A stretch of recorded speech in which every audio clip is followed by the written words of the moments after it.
Hey ladies and gentlemen, welcome back to the channel. As always, it is Nick here, back with your daily crypto news and analysis, and today we're going to be talking about Hedera, aka Hbar. So sit back, relax, and before we fully jump on into this video, I do just want to ask guys, could please leave a like on this video. It does help the channel grow immensely, and of course I always do greatly appreciate it. And if you guys do find any of the information in this video valuable, useful, or interesting in any sort of way, definitely hit that subscribe button and turn notifications on to never miss a future update. Now, let's talk about the elephant in the room. Bitcoin is up 7.41%.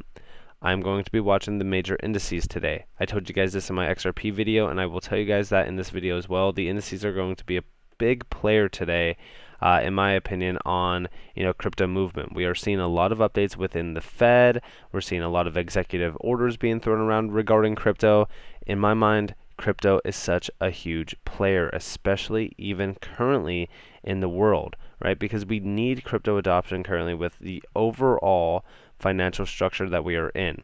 We are on massive outdated payment rails. We're trying to get CBDCs adopted in. We're seeing discussions regarding, digitization every single day being thrown around. We're seeing discussions around tokenization, Swift themselves getting in on tokenization. Like, I don't think people realize just how big crypto is going to grow going forward. Like, we are so early in this game, especially if you look back on just the adoption of the internet, for example, compared to where we are now. Like, we're not even scratching the surface at about 500 million individuals that are in crypto. Like, that's globally too. So I just think that we're so early in this space, and I think that it's truly remarkable, to say the least, to see how massive crypto has grown just in the last year alone. So yeah, let's just discuss overall some updates within the Hedera scene. First off, trading volume is up 26%. We were up about 4%. Nothing too crazy there. We still have to break over that 35-cent hurdle for us to even flip bullish. I told you guys that many times. 35 cents is the big player for Hbar to see any sort of major upside potential. As for Bitcoin, I am watching about 44K. That is pretty much our last major sign of resistance. That's pretty much the key point to really kind of address when we're talking about Bitcoin flipping bullish again. But we are seeing, the dominance kind of sitting around 42%. This is why a lot of altcoins are not moving severely. I mean, we do see some, like for example, BNB up about 7.63%, but for the most part, a lot of altcoins are kind of still around or ranging around their points that they were at just like last night, for an example. So, not too crazy in terms of altcoin movement, but I do believe that that will change here shortly, and I do believe that we are on the cusp of a massive bull run. I haven't changed my position on that at all. I am still extremely bullish on crypto. Now, let's talk about some connections. So yesterday I talked to you guys a little bit about a LinkedIn post that I got sent to by MC. I don't know his @handle, but when we're talking about these LinkedIn posts, they do kind of give you an insight on where Hedera is really kind of positioned in and who they are working with. So shout out to Lehman Bateman here. So we actually got this, post from Raphael M. Richards, MD, MS, FAMIA. I hope that I'm saying that right, but this is the Federal Health Information Systems. So this is actually a fairly huge, overall connection here. So we do see congratulations on open sourcing the hashgraph algorithm, Lehman.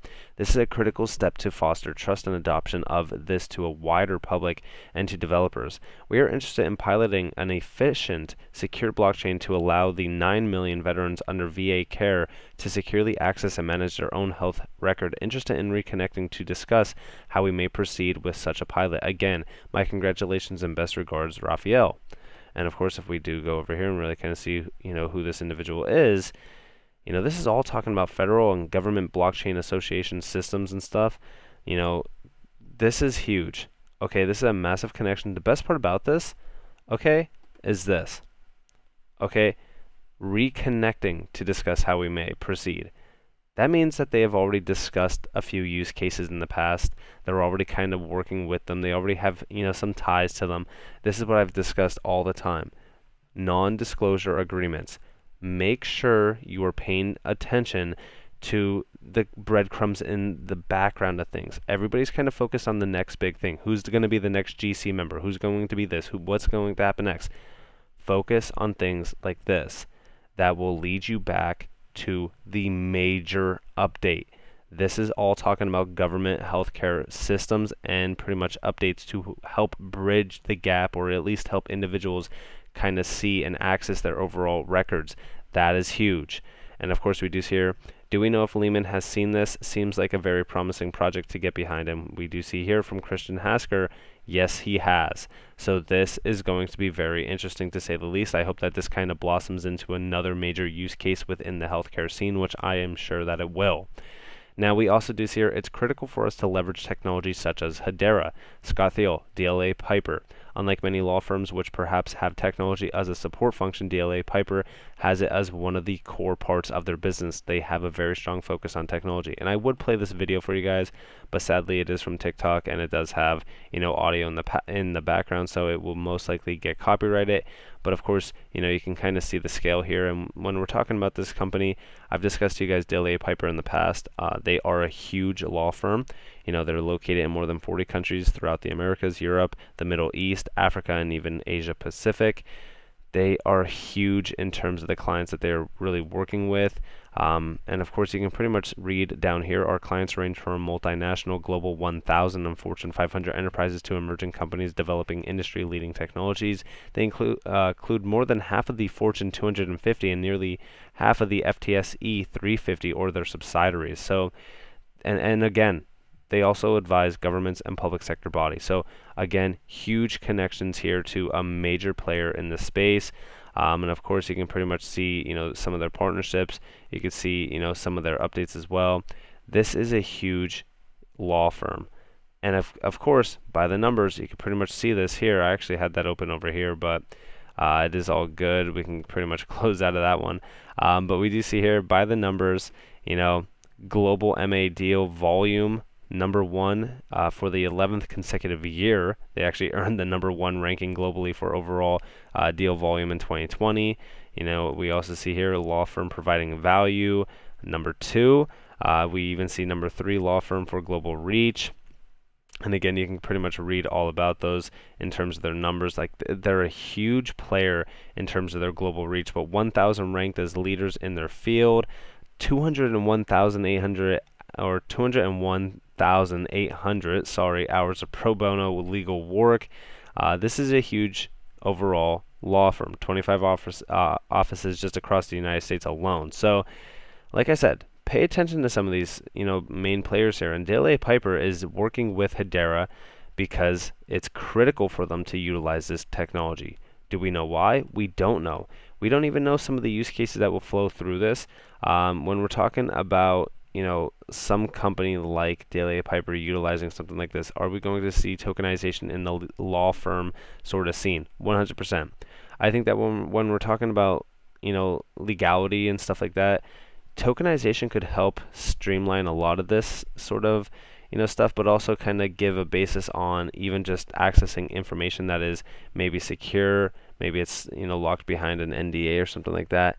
A lot of this stuff will help prosper in and really kind of, I would say, like I said, streamline the whole legality process of, lawsuits, even just, for example, legal purposes of, partnerships with like NDAs and stuff. I think that this is such a huge sort of update that we don't really see a lot of talks behind. Like we haven't really seen too much within the DLA Piper scene. It's kind of been a quiet overall partnership. So I'm actually excited to see where this goes. Now we also do see here, when will people realize that a no fork guarantee is essential for enterprises to build dApps? Stability is an absolute necessity. Hbar has achieved this through patenting its consensus algorithm, Hashgraph. This is, open review. Every other tool is open source. And I don't think people realize that, Hedera going, open source, doesn't mean that the consensus algorithm is open source. No, it just means all of the use cases and stuff like that are open source, meaning if you are a developer, a user, you can pretty much utilize all of these, aka the HTS extensions, private DLT integrations, wallet software, decentralized identity method, app demos, exchange rate tool, SDKs. But if you are utilizing all this, guess what? It's all linked back to the Hashgraph consensus, and there is only one, and that is, of course, the Hedera mainnet. So, When we're talking about this open source model, it's not like we're gonna see like Bitcoin caches coming up that are linked right back to Hedera. No, we're going to see a lot of volume flowing over the mainnet because we're going to see a lot more development projects utilizing a lot of those services, and I think that that's going to be very exciting to say the least. Also, shout out to Zepsi because I have 3 tweets from him actually that I want to talk to you guys a little bit about, because we are going to see some major updates within, the tokenization and stablecoin adoption sort of stuff. Like we do here, don't let the current market PA, let you lose track of the long-term vision of Hedera and its utility coin Hbar. Time in the market is greater than timing the market, and that is the truth, right? Like, if we're talking about that global outreach of really kind of bridging the gap between the bankless, if you will, banking the bankless in Africa from Cardano's narrative, right? We all go back to this overall POC, stablecoin adoption basically by Standard Bank, of course, utilizing Hedera. This is what I've always discussed even with, XRP, for an example, right? Like XRP has huge connections with some big players like Volante, Finastra, stuff like that. And of course, don't get me wrong, I think that XRP is great. I think that they are doing incredible things, but I also think that there's enough money in this game for a lot of these huge players to really kind of be a part of this. We even see over here Zepsi really kind of addressing this, right? We're seeing tokenization flow into everyday life. Tokenized commodities, self-sovereign IDs, bond exchanges, central bank stablecoins, commoditizing agriculture as well. Like there's so many use cases within this. Like I'm just excited to see a lot of this kind of, prosper into what will be mass adoption. And I think that that's going to be happening. I think that this year is really going to be the main start of the fire that will flow pretty much everywhere.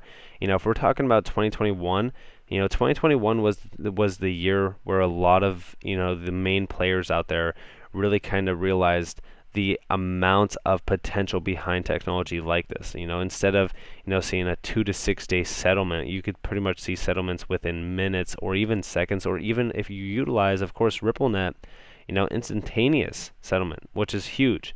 And that's of course the big selling point behind, XRP is, the instant settlement, utilizing of course XRP on the RippleNet. But when we're talking about a lot of this technology, I really do think that we're so early.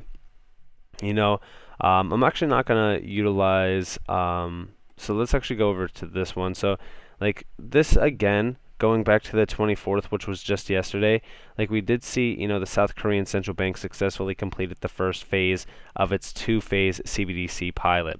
And we do see here, there is no way that the SK Central Bank is unaware of the successful stablecoin POC between Shinhan Bank, leading and oldest bank, South Korea, and SB Group, biggest bank by assets, Africa.